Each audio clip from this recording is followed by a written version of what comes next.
Rumi. An overview of teachings. Rumi was a 13th century Persian poet, Sufi mystic, and an Islamic scholar. His teachings and works have gained popular acclaim beyond national borders and ethnic divisions, and have transcended the measure of time. Most of his works are in Persian, with the occasional use of Turkish, Arabic, Greek, and have influenced the literary traditions of multiple cultures. Some of the well-known English translations of the teachings of Rumi are that of Coleman Barks and R.A. Nicholson.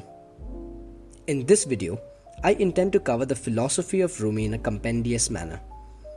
Therefore, these are just the main and central themes of what he wrote and expounded upon, and not all his wisdom, as it would be impossible to cover all that just now, given the complexities and depth of the subject.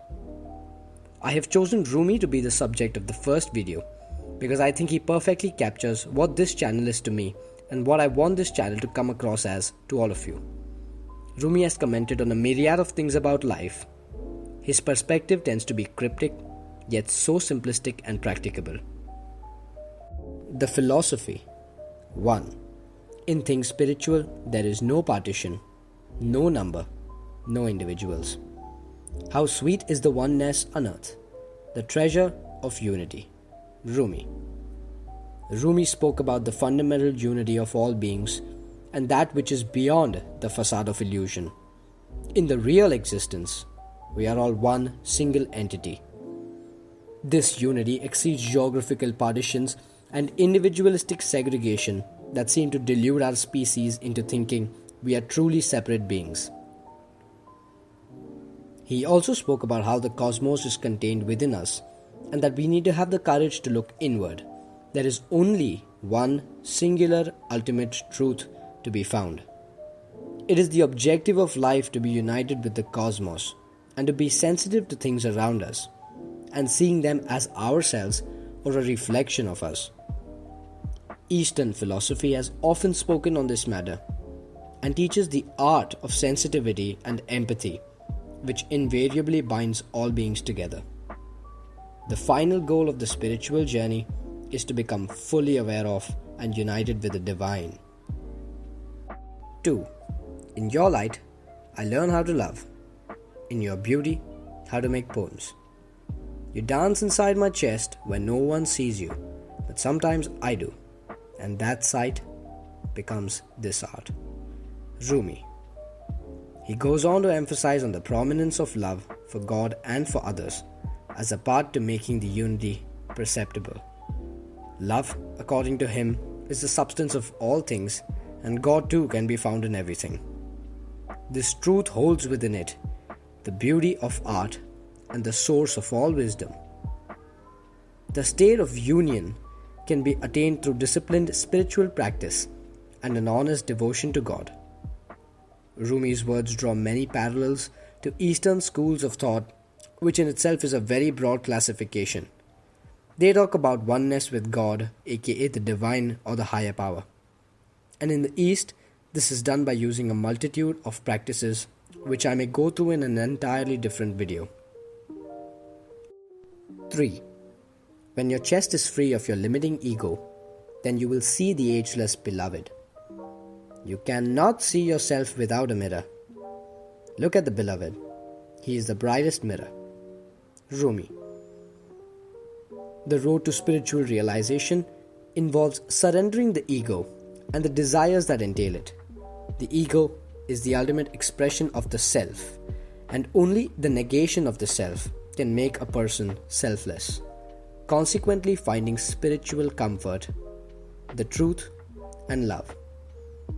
Yet again, in the East, the self is viewed as an illusion which must be looked past to obtain the truth. I feel that Rumi is talking about this in a similar sense and is saying that beyond the ego lies something which is permanent and immortal. This is what he refers to as the ageless beloved, something which is undying and beyond the sense of self, which includes all our personal philosophies, ideologies, and identities. 4.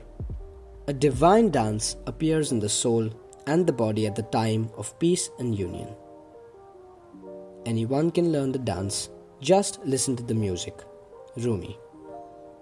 Rumi believed in the power of music, poetry, and dance, which act as vehicles for spiritual expression and connection.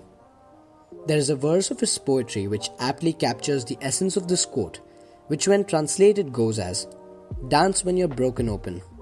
Dance if you've torn the bandage off. Dance in the middle of the fighting. Dance in your blood. Dance when you're perfectly free."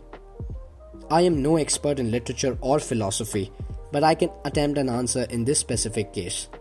Here, I think dance is used as a metaphor for playfulness, and Rumi is suggesting that one must address all walks of life in a playful manner, which doesn't mean being ignorant to the reality and pursuing fun, but rather having a certain ease balanced with whatever the situation at hand requires to be done. The dance could be celebratory in characteristic or simply a part of enjoying the process in the journey of life. Music and poetry seem to be forms of expressing the wisdom one attains after perhaps becoming meditative. He says that one has to listen to the music that comes from within, and the dance will follow naturally. Words at times fail to capture such wisdom, and poetry facilitates in communicating those ideas with the usage of metaphor and various literary devices. 5. Look past your thoughts, so you may drink the pure nectar of this moment. Rumi. The truth lies only in the present. All the rest of it is an illusion.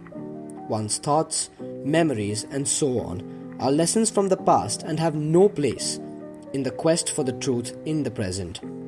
He says people must look past their thoughts and prejudices to be aware of the present and not procrastinate this purpose.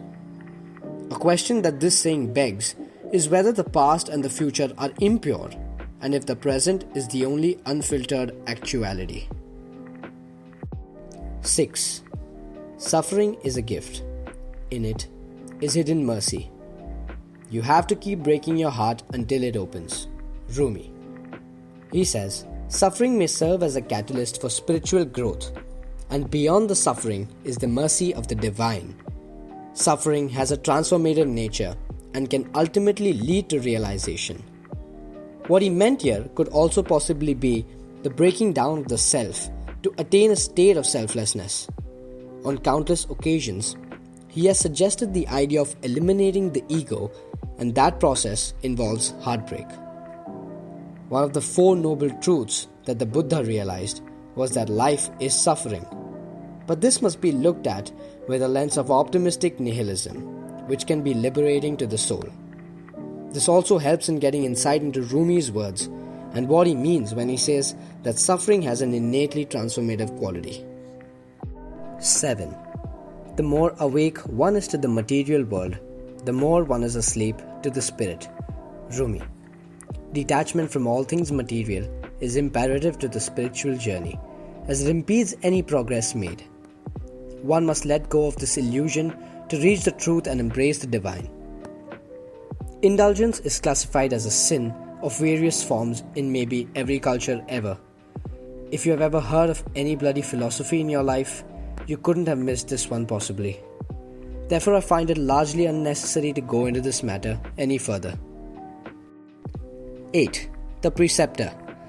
While placing a strong emphasis on personal experience and intuitive knowledge, Rumi, through his poems, has always challenged the way of tradition and has proclaimed that the answer we are looking for is encompassed within us. This method was much preferred over reliance on religious doctrine or strict interpretation of scriptures.